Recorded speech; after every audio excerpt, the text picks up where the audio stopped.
zone. What up, players? It's the morning after with Nic and Big J. Welcome to Friday. It is the 28th day of March, 2025. My name is Nic. Ladies and gentlemen, please get out of your seats. No, please don't. It's Radio's Big J. Stay seated. Hold for applause. There's no applause. And now we can get on with the show. Thank God. Thank you very much for joining us on this Friday morning. Hopefully it's been a solid week. Big J, how has your week been? That's been all right. Yeah? Yeah, man. No complaints? No. I like that. I like when Big J's a happy man. And hopefully your week is along those same lines and you have some pretty cool things planned for the weekend. Big J, we have plans for the weekend. Yeah, man. Collectively, Big J and I are going to get our tree fort on tonight. And we're going to go check out How Did This Get Made, the podcast at the Morrison Center, featuring a couple of former guests in the morning after with Nic and Big J. Yeah, and one Elusive. missing. Yes, very elusive. Jason Mantzoukas doesn't do anything. Except for this. He Yes. does this. But, well, and he's busy in his career, of course. Yeah. But Playing the same character. I think Big J and I were both very big fans of the league together. That's where I think we stumbled upon everybody involved in this podcast. And big fans of Jason Mantzoukas, of course. And Paul Scheer has been on this show, I think, 4 times. It's a couple times at least. Yeah. And, of course, June Diane Raphael was on this show a couple of times as well. She is not part of the podcast tonight, but another former guest, Jessica St. Clair, is going to be on there. So people often ask if after 17 years of working together, if we're actually friends, and we're actually doing social things together, Big J. Mm-hmm. We go out and do fun things together. So, yeah, believe it or not, we're actually friends. Isn't that hard to believe? No. Huh? It's not hard to believe at all. Okay. Let's not forget Ian is coming with us. Yeah, that's the hard part that people can understand. That's hard to believe, that Ian is going to be tagging along. But it is true. Ian is coming along. Is he bringing somebody? Do you know? I don't know. Okay. Should probably ask him those things. But we're going to have a good time tonight, hopefully. And maybe you're going to get some tree fort on this weekend. Maybe you're going to enjoy How Did This Get Made? You see us at the Morrison Center, then we invite you to jump on Big J's back. And No, don't just do that. Ask Nope. for a ride to your seat. Woohoo! And Big J will give piggyback rides. Yeah, to people's seats. treat me like I'm your grandpa. Or weird uncle. Would you jump on your uncle's back, Big J, when you were a kid? Well, when you're a kid, sure. I didn't, Hey, but sure. uncle. On today's show, Big J has a song of the week for you. We're excited about that. We're going to check in with the Comedy Lounge as well and talk a little bit about what's going on there this weekend. We are excited for that. We have tickets to give away to Machine Head and Under Oath, as well as X Session passes to Under Oath. That's going to happen next Wednesday. We are excited for that X Session happening around noon. And we also play music, so let's get started with some Nirvana, shall we? In Bloom, kicking things off on the morning after with Nic and Big J on the X Rocks. Newsfeed.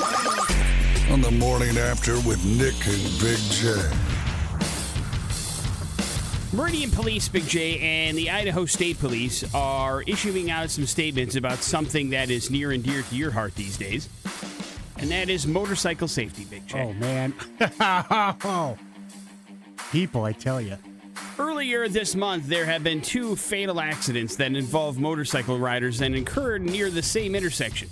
Now, the crashes came amid, according to the Meridian Police, a growing trend of aggressive driving from people on motorcycles. And so now the Idaho State Police have issued a bulletin urging motorcyclists and other motorists to use caution, as motorcycle riding and crashes are increasing alongside the warmer weather.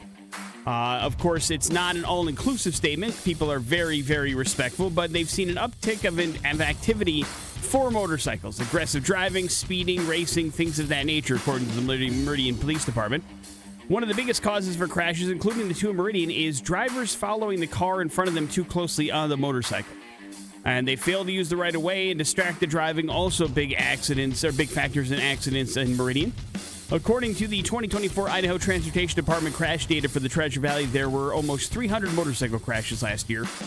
Those resulted in 13 fatalities, so they're trying to bring some attention and encourage motorcyclists specifically to, hey, just take it easy and make sure you give as much spacing. We want people to look out for motorcyclists for sure, but at least as of late, not a lot of people doing themselves a lot of favors, so just try to, equal room for both motorcyclists and vehicles. Make sure you're paying attention to those around you and you're not driving aggressively. Last night, I was leaving for dinner, Big J, and I saw a motorcyclist literally weaving in and out of traffic on a side street, probably going 70 miles an hour. And I was like, is that Big J? But it wasn't you. Yeah, no, I don't do that. Especially at the beginning of the season, you gotta, that rust is real, and you need to be extra cautious and careful. When you haven't ridden for a while, the aggressive riding sometimes can be annoying, and there are plenty of people who are bad actors when it comes to representing their craft, I guess. But yesterday, Nick, I almost got sideswiped by a car who wasn't paying attention, who changed lanes in front of me without even putting on a blinker or anything, and didn't see me. And luckily I was, I'm in that stage where like I see things happen before they actually happen. So I knew it was going to happen.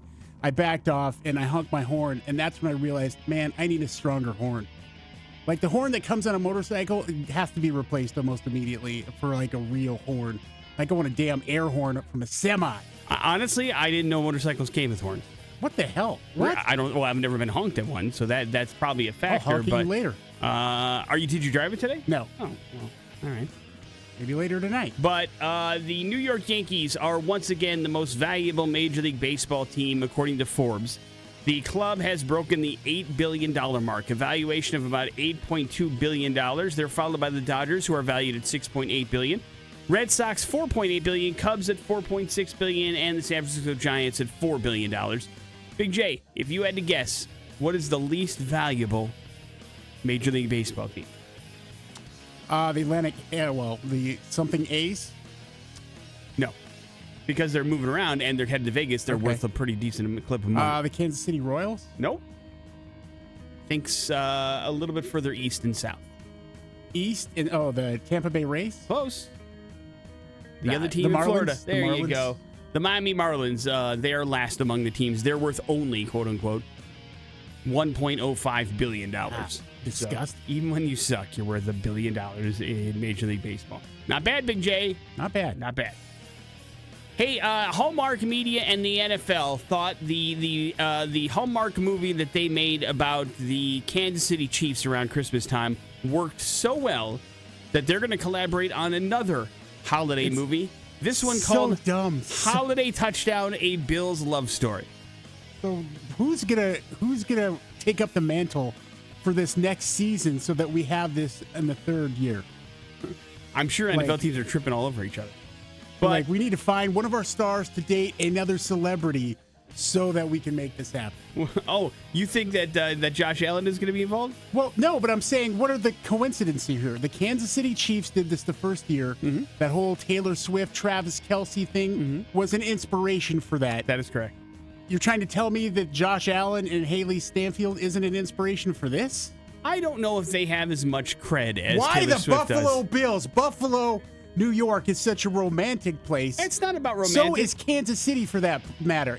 Come on. Well, I think you are right about the Taylor Swift thing. I think the Bills thing is, number one, they're a popular team right now because they have been good the last couple of years. Number two, Buffalo has a very Christmassy atmosphere in December, and that probably plays into it. So is Philadelphia. They're the Super Bowl champs. A little bit. Yeah, but nobody believes that anybody in Philadelphia is going to love each other. There's also not a budding celebrity relationship there. Nobody wants to watch a Hallmark movie where two people are throwing batteries at each other.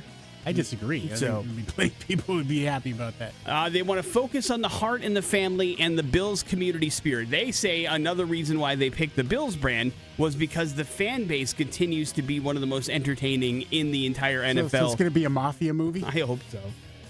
And so they want to have this opportunity to feature Western New York and the Bills Mafia on the Hallmark platform, and that's why the whole show is them shoveling out a driveway. They meet each other jumping off of a car onto a table. Jim Kelly's driveway is filled with snow. We got to dig it out, guys. Let's go.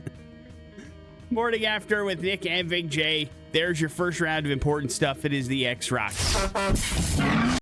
Rage Against the Machine, Killing in the Name of, here on the Morning After with Nic and Big J. We talk a lot about the struggles of sleep, Big J, because, we get up pretty early, and sometimes sleep can be a tricky mistress. You understand? Yeah. It's difficult sometimes, and if you are somebody who can't get some sleep on a regular basis, we know how much hell and terrible feelings that can induce in you. It makes everything more miserable when you are constantly tired and walking around like a zombie. You know what I mean? Yeah. And so if you are having some trouble going to sleep, here's a weird suggestion that apparently is working. The answer could be wearing socks to bed, Big J. Especially if you're somebody that runs hot, you probably can't even fathom the thought. But no. According to sleep specialists, it may be the key to getting a really good night's sleep. Basically, warming your feet cools down your entire body. It allows you to drift off to sleep faster and stay asleep. And the sleep specialists are like, listen, we know it sounds counterintuitive, but wearing socks to bed, warming your feet, you may actually lower your core body temperature and fall asleep faster, fall asleep harder, and actually get more and better sleep, according to the director of the Sleep Disorder Center. That's a national company, Big J. And by making your feet warmer, you're opening up blood vessels. It cools down the rest of your body, increases your blood circulation. Your feet results in a lower core temperature. And you also have to make sure you couple this by keeping the room you're sleeping in cool. They say you put socks on, you keep the room that you're in about 65 degrees, you will sleep like a rock, Big J. Are you willing to give it a shot? Yeah, You sleep absolutely. okay anyway. So it's not like you need I'd a like whole to lot sleep of help. better. Convincing everybody that the house should be 65 overnight is a whole nother thing, though. Yes, that may be a tough sell if you have multiple people in your house. That would be my dream. Oh, man, if I love that. But Wear little socks to bed, crank her down to 65 get degrees. special sleep socks. SS's, and just kind of curl up in bed and crash out and go to sleep and enjoy. And so maybe that's the key. That could be something that's worth trying if you're somebody that struggles and you're taking a bunch of whatever to try to get a little bit of night sleep. Maybe it's just socks and cranking things down a little bit, and you will be in a better space, perhaps. Who knows? I am not a sleep expert. I default to them, but I You're am the opposite of a sleep expert. No, I am a sleep idiot. You're absolutely right. Yeah. And so that is why I'm here to offer up suggestions for you and to you, and hopefully it will help you get a better night's sleep. Big J used this study to try to talk your family into a colder house and see what happens, my friend. All right. Does anybody else in the house struggle sleeping? I mean, maybe that could be the key. Yeah, Mason does. But she's got all kinds of problems. Nice. Morning After with Nick and Big J. Big J's going to give you a song of the week. That's going to happen next on the X Rocks. Here's traffic. That's the Smashing Pumpkins, Bullet with Butterfly Wings, here on the Morning After with Nick and Big J. Every single Friday, Big J selects a song to hopefully get the blood flowing, get you ready for the weekend, get you rocking, get you rolling. And first you find out the what, then you find out the why. Big J, what have you selected for us this week? Got some brand new Linkin Park that is fresh, I'm telling you. It's called Up From the Bottom. Why don't you take a listen to this on the X? I had his Big J song of the week here on the Morning After with Nick and Big J. Now I pose you a question, Big J. What are you picking that song for? They just announced that they're releasing an extended version of From Zero, a deluxe version. It's going to have a bunch of live tracks on it and a couple other unreleased songs, including Up From the Bottom, which they just wrote this like a couple of months ago. So, the thing that I think separates Linkin Park from a lot of other bands was, Chester and just their songwriting process. There was always emotion in that band, and they picked somebody who could also write in that kind of form, and they are being very prolific right now in their writing process. So who knows how many songs or how many albums we're going to get out of this iteration, because they are really flowing right now. And of course, we love to see that. We have been fans of Emily Armstrong for a very long time with her work in Dead Sarah. Her becoming part of this Linkin Park band makes sense to us, or at least to me anyways, speaking for myself. And just that context, the emotional context of these songs is on a pretty decent level. You can never replace somebody like Chester, that's clear. But I think they're doing a pretty good job of moving forward, and they're continuing to write some pretty damn good songs. Well, and if the first leg of that world tour is any indication, the fans have embraced it as well. I mean, they were giant arenas they were playing that were selling out the second the tickets went on sale to see any form of Linkin Park, and I think people know and agree with you. I mean, there's definitely going to be people that say when Chester passed away, that's when Linkin Park ended, and people are encouraged to have their own opinions about that kind of thing. But sometimes there are people that need that kind of comfort, that want to hear something from them, and you want to give the band members an opportunity to move on as well and give themselves something to do and to kind of experience that loss in their own way. And this gives them a chance to not only, in my opinion, honor the memory of Chester when they play some of those songs live, but also give them a different and distinctive sound than they've had before. And they're not trying to be a Linkin Park clone. They just happen to have somebody that does different things, and it sounds a little bit, because Mike is still rapping on some of that stuff. But I do believe this iteration of Linkin Park does sound different than Chester's, and I think that's a brave move for a band like Linkin Park to make, because you could have hired somebody that sounds and looks just like Chester, and everybody would have thought, well, that makes kind of sense. But they took things in the opposite direction, and I think that's an incredibly bold choice, and it seems to have paid off for them, and I, for one, enjoy the sound. I admittedly am a Emily Armstrong stan. I have been since she came on the scene, so that could definitely be a part of it, but I really do enjoy every piece of music I have heard come out of this Linkin Park camp since she has joined the band. And I think the courage to allow that person who's coming in to have a say in the songwriting process, that's not normal either. And so I think that makes a big difference. Yeah. Morning After with Nic and Big J. We'll get off our soapboxes and do some important stuff. That's next on the X Rock. Important stuff. What's going on in the news today? The Morning After with Nic and Big J. Not every single survey we talk about on this show, Big J, we believe in. You know what I mean? Almost none of them, actually. But this is one that I can co-sign. There is a new study from Talker Research that talks about people that are going on vacation. And when they have something, and I'm not talking about like a long weekend or a holiday or anything like that. I'm talking like you've got a week-long trip or longer planned. You're taking some extended time off of work. You understand the situation? Yeah. Turns out that about 59% of Americans mentally check out a good 3 to 4 days before they're on vacation, because they are like, I am out of here. This is not going to be my problem soon. Game, set, match. That is it. Another 67% of employed respondents say they have real trouble focusing at work right before they have vacation time coming up. And so it's like you almost have extended vacation when you have a really long vacation coming up. Like you're gone 3 to 4 days before you're even taking off, man.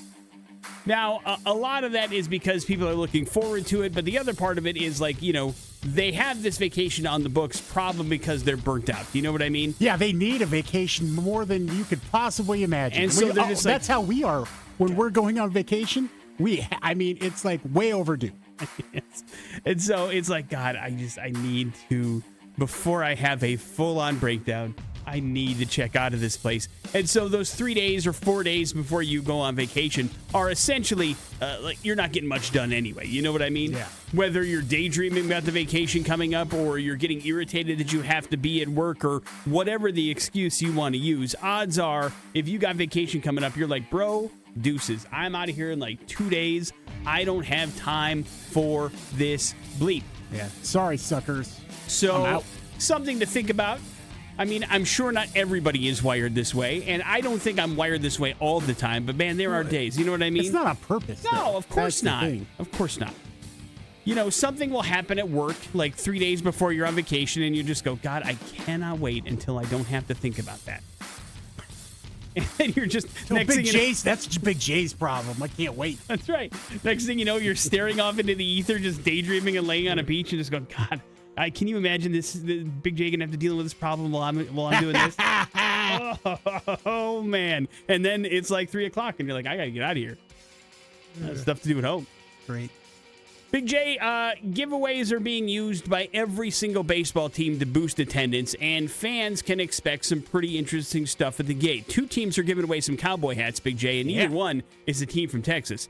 The Orioles and the Yankees are both having Those are weird places. wannabe cowboy hat giveaways among their fans. The Minnesota Twins are going to get above and beyond and inviting dogs into the park on a couple of nights. They're calling it Bark in the Park. And they're giving away some dog prizes for those particular dates. Fun. The Dodgers are going to give away an Ice Cube bobblehead on June 21st. The Yankees are going to give away a Billy Joel bobblehead on July 11th. On July 3rd, the Cubs are celebrating 100 years of Cubs radio broadcast by giving away a Bluetooth speaker. And for the second year in a row, The Braves pitcher Spencer Strider is compiling a playlist to be put on 7-inch vinyl and given away to the first 15,000 fans of the gate on August 19th. So I do enjoy a creative baseball promotion, and this appears to be some of them that are embracing it on a major league level. Why not? Now, you didn't go to a lot of baseball games, but is there a particular promotional item that you remember or a day that you remember like enjoying at the ballpark when you were a kid? I mean, or the older? Hawks do it all the time. Yeah, but I mean, that's the standard fare for, the minor league teams. I mean, that's what they're good at. Yeah. Is promotions. But Major League, I've only been to a couple games. We still They were have both A's games. Like, ugh. What a bad decision on your part. It wasn't my decision. I mean, you went to a lot of cities that have Major League Baseball. You're not really a fan, though, so it's not like you're probably jonesing to see one, right? Now, I do like the aesthetic of going to a baseball park. I mean, just the idea of it. Maybe not staying all 9 innings. God, in But Arizona. being at the game is a different thing altogether than watching Very it. true. Very true. You're too busy getting hammered to worry about what's happening on the field. Shoving your face full of hot dogs, nachos, and whatever. Somewhere weird things around they got. here, we still have the Scott Dorval bobblehead, don't we? Yeah. From the Hawks giveaway. So we have a couple of Hawks giveaway stuff around here in the old X studio. I don't know is it in your office at this point?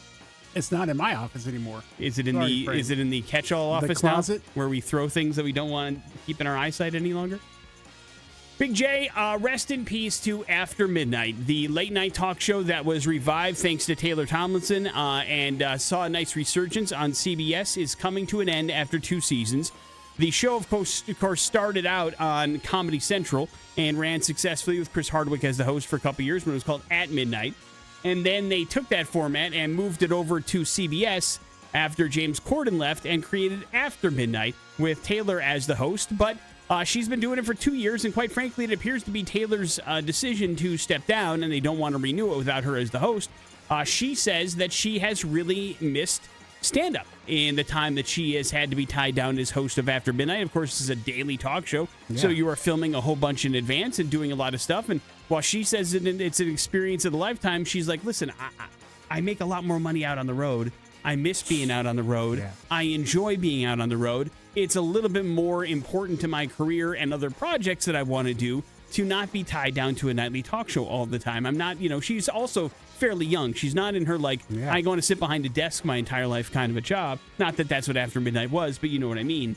And so it's interesting that she has decided to step away, but I certainly respect the decision. And Ballsy. Yeah, good for her. Well, listen, she's hilarious, and she's got a lot of great stand-up specials, so she's certainly successful at that. I just enjoyed After Midnight. It really gave maybe comedians that you weren't really familiar with an opportunity to be on a show and voice their comedy and do some different things. And it was a funny format and a good show, and I will miss it. But I certainly understand why. Listen, money talks, Big J. You understand what I'm saying? Yeah. So she would like to tour full time. So Taylor's going to go back on the road, and best of luck to her. Hopefully she comes around here. It'd be nice. Morning After with Nic and Big J. There's your important stuff. We're going to go to hell, and we're going to go to Florida. And it's going to happen next on the X. Bringing to light stories that are incredibly f***ed up. Oh man, we're going to hell. Let's not kid ourselves. I'm going to hell and you know it. The Morning After with Nic and Big J on 100.3 The X rocks. Palm Bay, Florida is where we're going for today's We're Going to Hell story, Big J. Home. I mean, we're going to hell's home. True. Florida in general is where most of these stories come from. But let me hit you with a scenario, okay? All right. Let's say you and the family decide, you know what, it's been a while since we've gone to get something to eat. Been a And while. you are jonesing for some Mickey D's. So you're like, I am going to go to McDonald's and I'm going to take the whole damn You family, stop right? at the bank first to take a loan out. 'Cause, Whatever it man, takes. trying to buy food for family at a fast food joint now is expensive. It doesn't matter which one you pick. But as you pull into McDonald's and you get out of the vehicle there and you happen to be in Palm Bay, Florida, you see right by the entrance a gentleman that appears to be dressed up like Ronald McDonald. I guess that's not that crazy of an occurrence at a McDonald's, right? I mean, Maybe they're doesn't doing a special promo, or maybe something's going on. Doesn't happen that much these days, yes. But, I mean, if you're going to see somebody dressed up as Ronald McDonald, odds are it's going to be outside of the McDonald's. But as you kind of get out of your car and you pile the kids out, you start looking, you're like, man, that's a janky-looking Ronald McDonald's. You know what I mean? Rough looking. Shirt's a little dirty. And so as you walk in, Ronald McDonald now is holding the door open, doesn't say anything to you, but just like gets in your face kind of and starts laughing real creepy like. Oh, no. And you're like, Ronald McDonald meets the Joker? I don't like that. I don't like that at all. So you go into McDonald's and go, hey, does that guy work for you? The guy that's dressed up like Ronald McDonald? And they go, is he back? No, he does not work for us. And so they call police. Police show up and they give the clown a warning and say, hey, listen, you're not allowed to be in this particular area. You are dressed up like the mascot of a business you do not work for. Please take your actions someplace else. You're not allowed to be in this area anymore. The restaurant owners would like you to leave. And so the clown does go about his own business, walks away, and you think that's the end of the day. As you get out of the McDonald's, your family has just finished your meal. You're ready to go, right? It's about, I don't know, half an hour, 35 minutes later. And you walk out, and guess who's opening the door for you? Frickin' Ronald McDonald. Ronald McDonald! And this time he's angry that he thinks that you called the cops on him, right? Oh, yeah. So he's like, did you call the cops on me? And you're like, hey, man, no, I didn't. And you get in your car and you leave, but the workers there see that, and they're like, damn it, man, this dude is back again. They called the police again, and this time police show up, and they're like, listen, you have been warned. We are now going to arrest you for trespassing. Now, the beauty of this is this event is caught on the officer's body cam, but I want you for a second to imagine what it would look like to see a man dressed up as a janky-looking Ronald McDonald resisting arrest, because that's the video that is presented here. Doesn't put up much of a fight, Big J, but tries to put up a little bit of a fight, and it just doesn't go his way. And so here's kind of where the story gets funny. They get the gentleman under control, they put some handcuffs on him, and they do a search, and you're never going to guess what they found on this particular person's property. On this person, I should say. Meth. No. Damn it. No. As they checked him out, they found that he was carrying, one would say, like a small little switchblade. So there definitely was a weapon involved there. But there was a bag full of clown noses and more clown clothing. This guy was committed to the bit, Big J. He had a change of clown clothes to change things up a little bit. So he was ready to get to this clown bit. Now, they don't know why he was there. They don't know why he was dressed up as Ronald McDonald. They don't know why he was opening doors, laughing in people's face. They don't know any of these things, but we do know that he was arrested for trespassing because he was creeping people out, Big J, outside the McDonald's. That's not okay. No, it's not. A little off topic, though, here for a second. I wonder if McDowell's from Coming to America had a mascot like Ronald McDonald. What would it be called? And maybe this is what this guy was dressed up as. Could very well be. I do not know. I mean, I don't think he would be a good representative for McDowell's either, considering the method in which he was encountering people, but who knows? He also was running around apparently screaming, I'm a clown, stupid, to people, and that's also off-putting, I would think. You know what I mean? Especially to those people who are scared to death of clowns. Yeah, that's like, not going to help the fear This all. is nightmare stuff for them. Man, big time. So that is our latest clown story coming to us from Florida. The man remains in jail, Big J, and is looking to get bailed out. Would you like to bail out Ronald McDonald? Maybe. All right. Put him to work around here. Palm Bay, Florida is where you're looking. Morning After with Nic and Big J. There's your We're Going to Hell story. It is the X-Rocks. Here's traffic inside the TDS Fiber Traffic Center. Sublime and Santeria here on the Morning After with Nic and Big J. Big J, I know we're hanging out tonight having a good time, but what are your plans for the weekend, my friend? Yeah, Nick. So, a few weeks ago, my wife asked me to do a favor, and that favor was to pick up our cousin Declan from the airport. Sure. Declan, he coming from Orange County, and him and his sisters come in every now and then. He's coming in. He usually likes to go hang out with Maddie. They have a strong bond, Nick, and I'm like, yeah, no problem. I'd love to go pick him up. It's not a big deal. To me, that's fun. 20, 30 minutes or whatever. And so for weeks, she would remind me, hey, don't forget, you need to go pick it up. I was like, as long as I don't have a live broadcast, we're going to be good. No problem. And so I just jokingly the other day, it was on a FaceTime call with Maddie, and it was the wife was on a lunch break, and so we were all sitting around, and I was just like, hey, I can't make it to pick up Declan. You're going to have to do it. And she got very upset with me. And I'm like, hey, what's the problem? I was only kidding. And she's like, you volunteered to go pick him up. And I'm like, yeah, what's the big deal? You just drive to the airport and pick somebody up. It, takes a half hour or whatever. She's like, oh, you don't know. And I'm like, I don't know what. And I look to the wife because, she didn't tell me something. he's coming in as an unassisted teen, Nick. He's 16 years old. Okay. So basically, let me run this down. What has to occur in order for you to pick somebody like that up? I have to be there an hour and a half before the plane lands. Okay?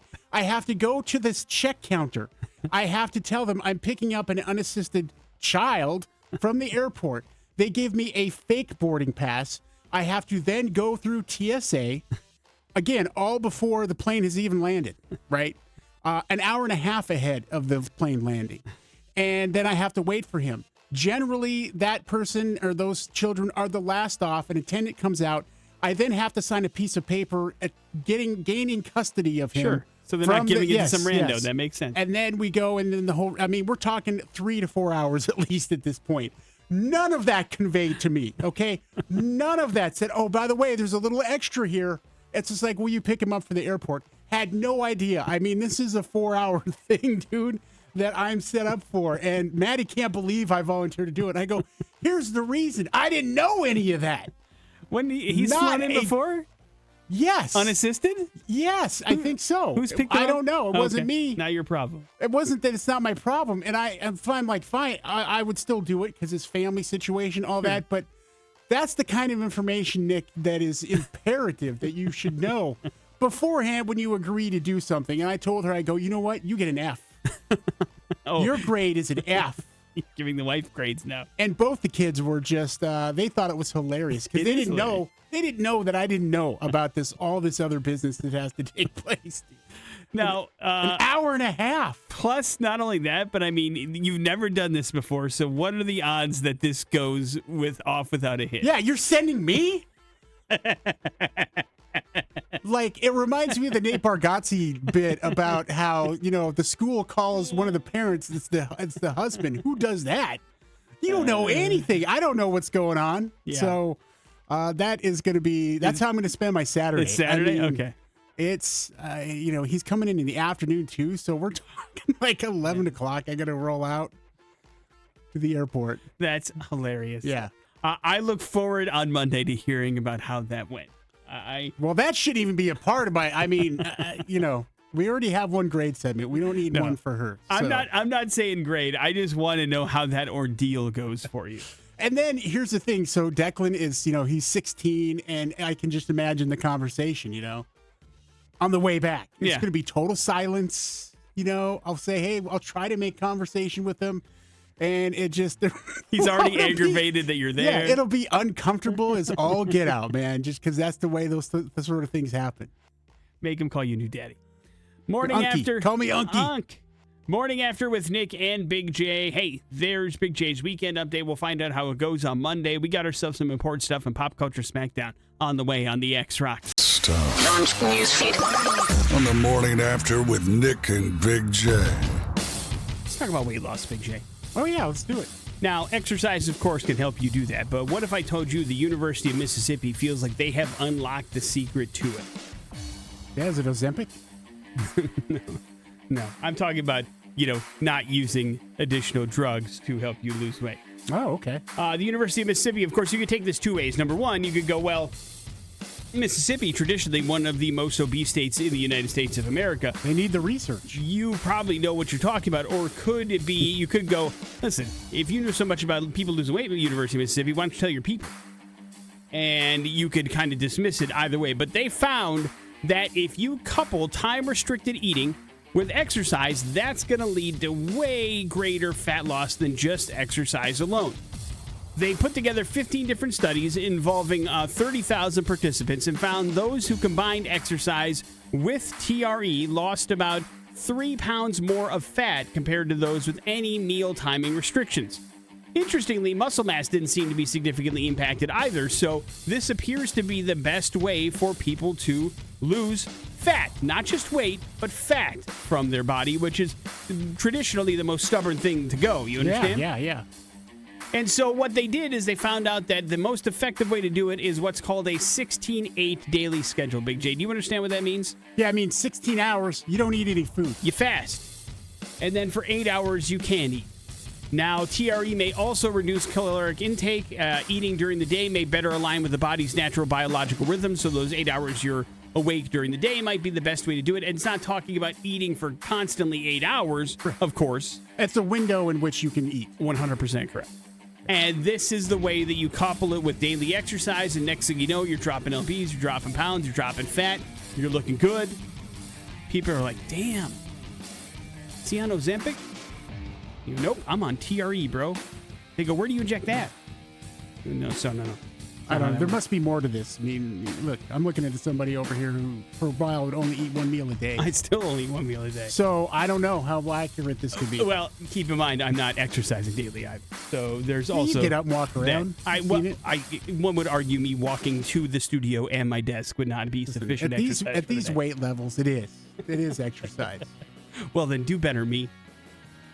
Big J, the NFL has banned the wipe the nose celebration that Dallas Cowboys wide receiver CeeDee Lamb has used whenever he makes a catch for the first down. Wait, they banned it? Yep. They are classifying it as a violent gesture, and that any player caught doing it will be given a 15-yard penalty. Lamb says he's not too concerned about the new rule. He says he's got plenty of new moves in mind for next season that I'm not sure what nose wipe. I mean, this is he does the thing and then he points. I'm not sure how that's, because maybe they think it's a little bit close to the neck and they have banned that neck slashing thing a while back. Dumb. But I don't think anybody was confusing the two, but maybe I'm wrong. So the NFL has said, nope, that's a violent gesture, Big J. So don't you dare use it. CeeDee Lamb says he won't.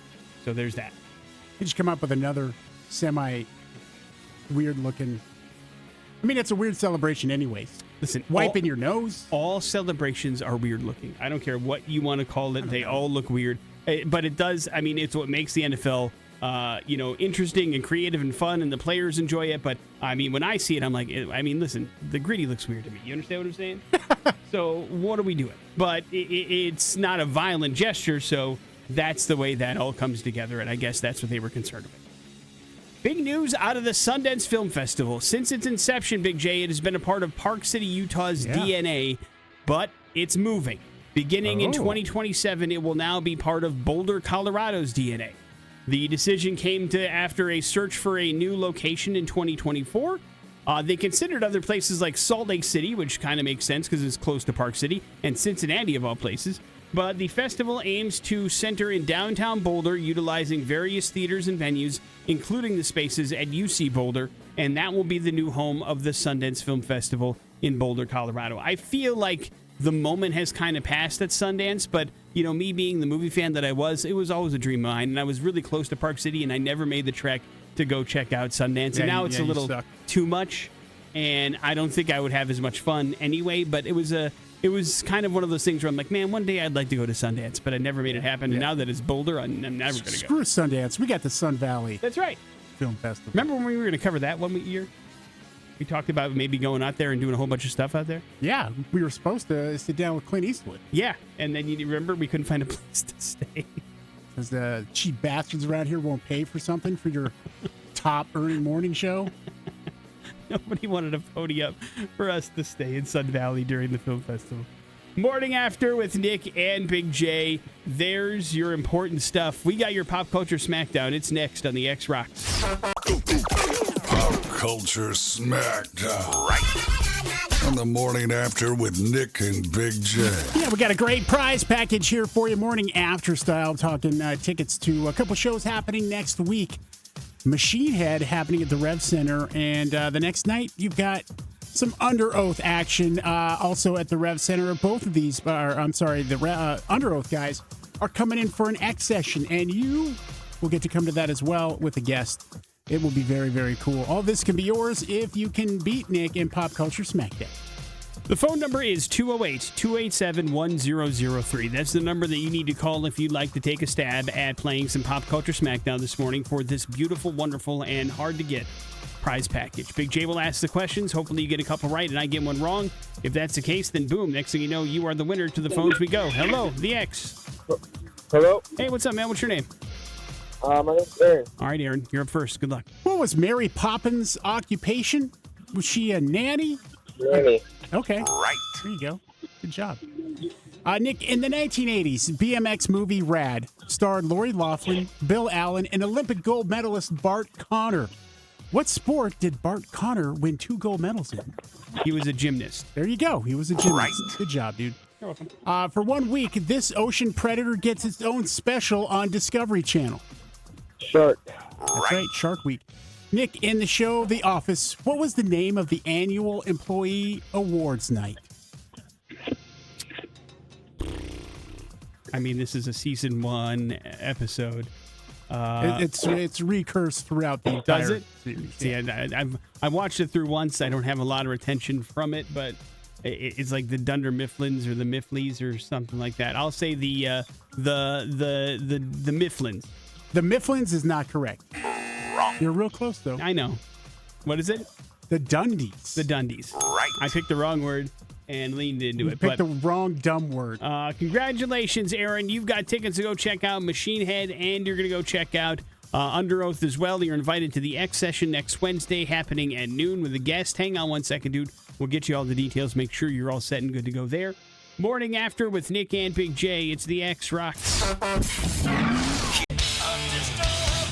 There's some Megadeth for you. Symphony of Destruction on the Morning After with Nic and Big J. It is Friday. That means it's time to check out what's going on at the Comedy Lounge. We are honored to be in the presence of one Coral Clark with the Comedy Lounge. Good morning, Carl. Good morning. Are you all right? I combined your two names You having a and stroke? made a mess. I hope not. Good morning, Coral. How are you? That was almost as bad as when The Walking Dead was real popular, and I just got Carl all God. the time. I'm sure. Yeah, I'm sure. it was unfortunate. I was Ubering at the time too, so it was like every fare that came was like Carl. Thinking they were the first person to say it. Oh, one right? hundo. Funny. Absolutely. One hundo. Well, welcome back into the studio. I know that traditionally over the years, week of Tree Fort, you guys kind of take a week of a breath so you can do some catching up, get everything ready to go, and then the crazy comedy onslaught continues when Tree Fort wraps up, right? We take a short sabbatical, just long enough for Tree Fort. We do a lot of deep cleaning. I do any maintenance that needs to be done.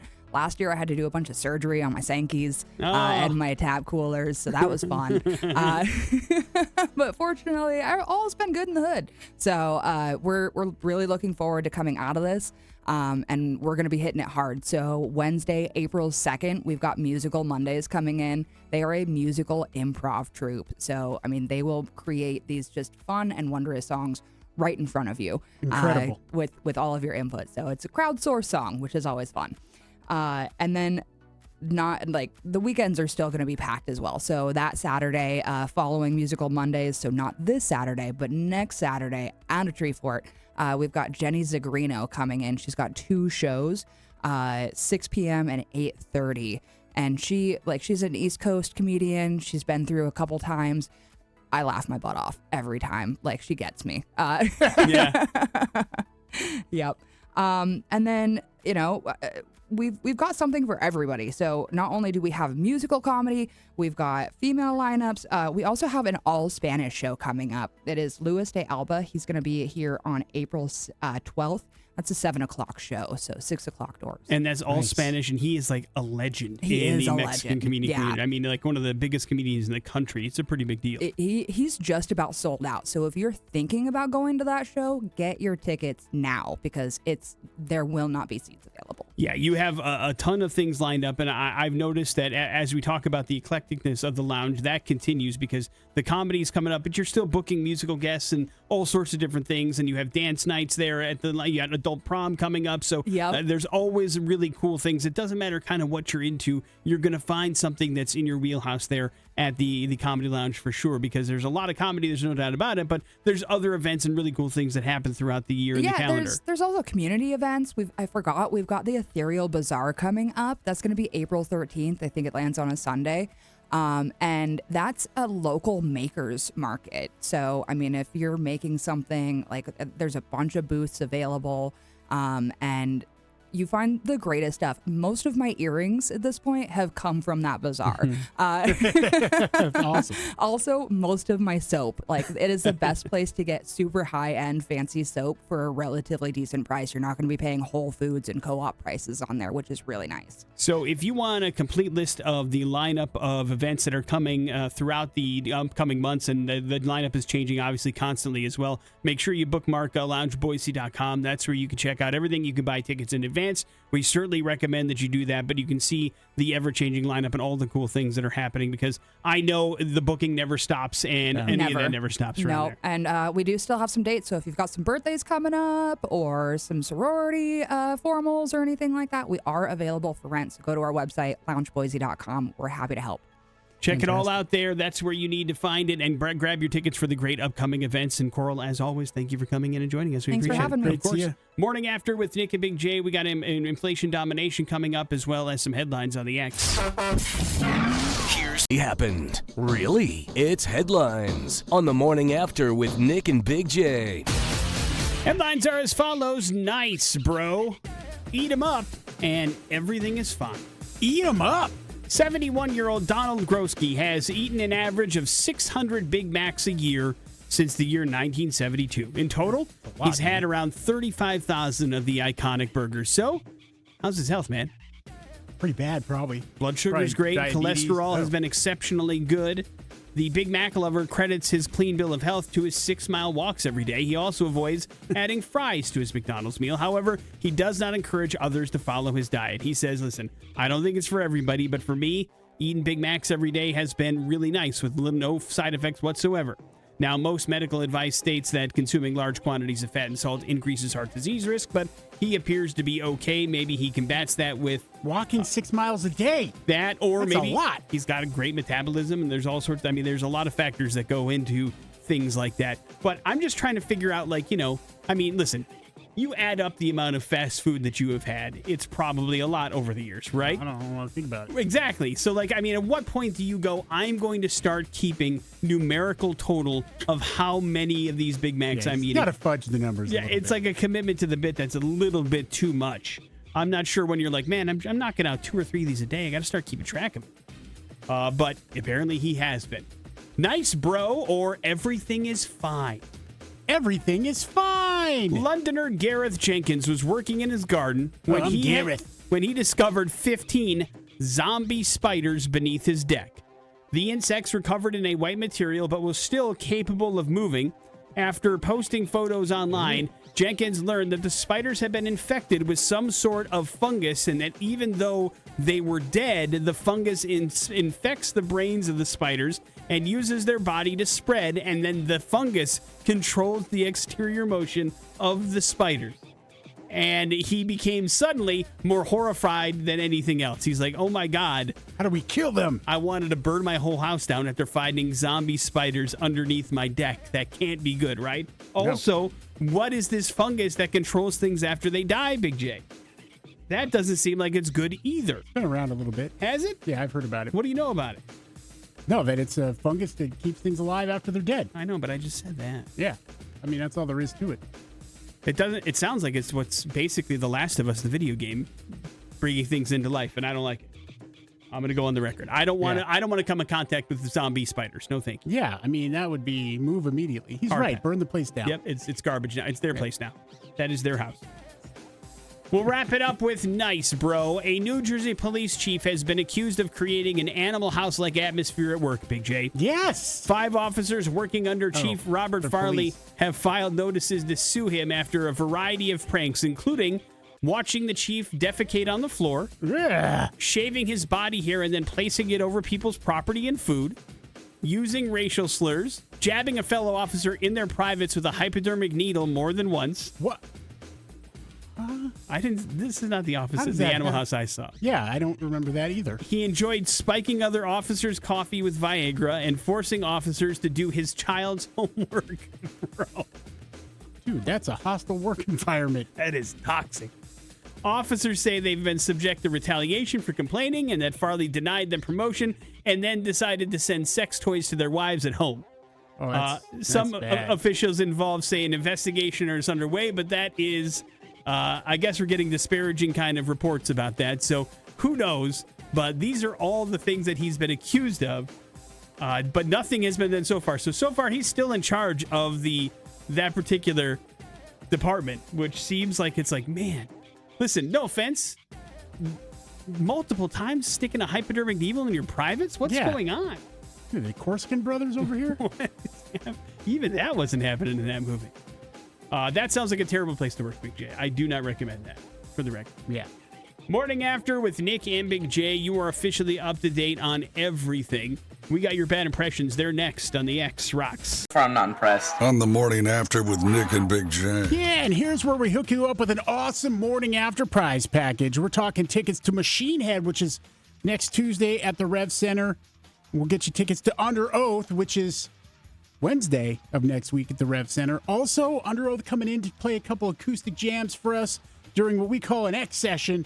You and a friend will be invited to that as well. You just have to figure out the clues here today for bad impressions. Should be pretty easy. Back-to-back concerts next week on us. 208-287-1003 if you'd like to play. Best of luck to everybody involved. Big J is going to give you 3 clues. Figure out the famous person today. Yep. Famous person, bro. You got yourself this prize package, and hopefully that makes you feel a little bit better about things. Get your weekend started off right. Let's get ourselves a contestant. Hello, the X. Hello. Hey, what's up, man? What's your name? Will. All right, Will. You're up first, man. Good luck. When I say I only date Victoria's Secret models, I really mean that.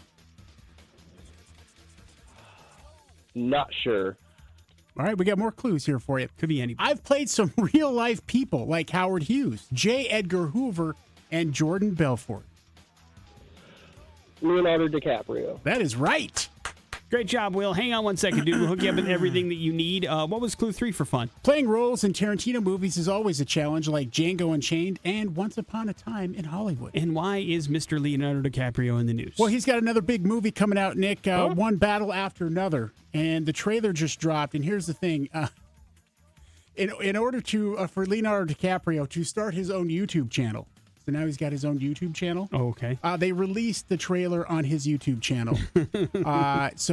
Quote, One Battle After Another trailer is live on my YouTube page. Subscribe to be the first to see updates on my upcoming projects. Only available in theaters September 26th. Whoa. All right. Well, he's entering the world. I guess that's about as social as media as he gets, right? Yeah. Way to get on board. Take your time.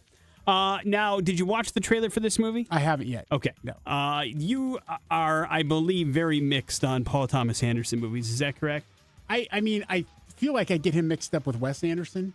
Well, they're two very different movies. Yes, I understand but that. You didn't like The both... Master. That's his. No, God, no. Did you watch There Will Be Blood?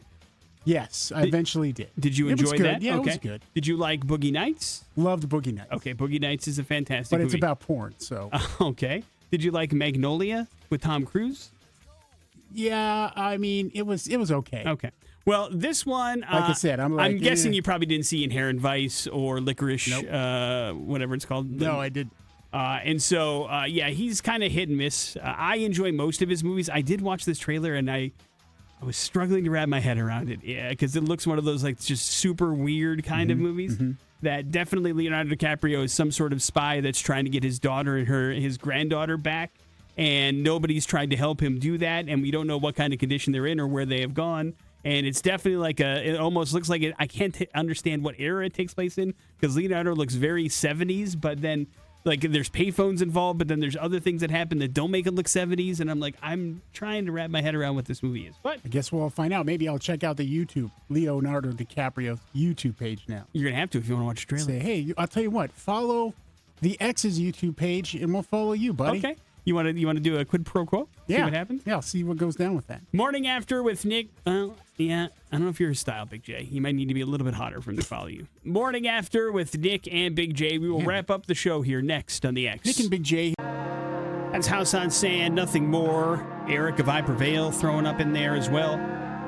It's the Morning After with Nick and Big J, and that's going to wrap it up for this Friday and for this week. Special thank you to Coral from the Comedy Lounge for popping by and talking about all the cool things coming up in the coming weeks and months there. Check out loungeboise.com for all the information. Thoughts and prayers to Big J, who's going to be stuck at the airport for 4 hours tomorrow, picking up his little nephew that, of course, is underage, and he has to sign a bunch of papers and go through an unassisted... he's an adult teen. Let's put it that way.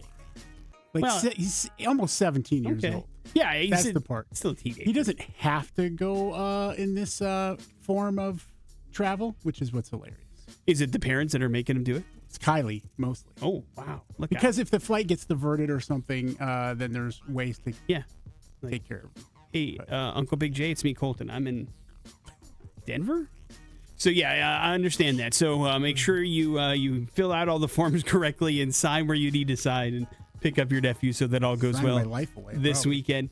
And of course, we also had a chance to give away some Machine Head as well as some Under Oath tickets as well. So we will continue that on Monday. Also have a chance for you to get qualified first off for our Sonic Temple trip. Last Band Standing will kick off on Monday with us as well. We're looking forward to that. Big J, that leaves you with the floor. Yeah, I'm super excited. In just about a month's time, Nick, my oldest sister, Sidri, and her husband, Ed, and my nephew, Colton, they're all going to be moving here. It's the first time since I was probably 5 years old that all of us have lived in the same city. She moved away and went to the Army and haven't lived in the same city since. So it's going to be pretty fantastic, and I'm very excited about it. Yeah, as you get older, you start to appreciate having the family around a little bit more, right? Absolutely. And so that'll be good for everybody. You can have a real nice little get-together, maybe some Sunday family dinners, Big J, that you cook. I like that. Over at the Big J house with your new fence. It'll be nice. Next set of X-Rock brought to you by Beacon Plumbing for tank and tankless water heaters, clogged drains, leaky faucets, toilets that won't flush. Stop freaking to call Beacon. Beacon Plumbing, Heating and Mechanical, your trusted plumbing source online at beaconplumbing.com. That is it for us. We will see you all Monday. Jason Drew's up next. It's the X-Rocks. Hey.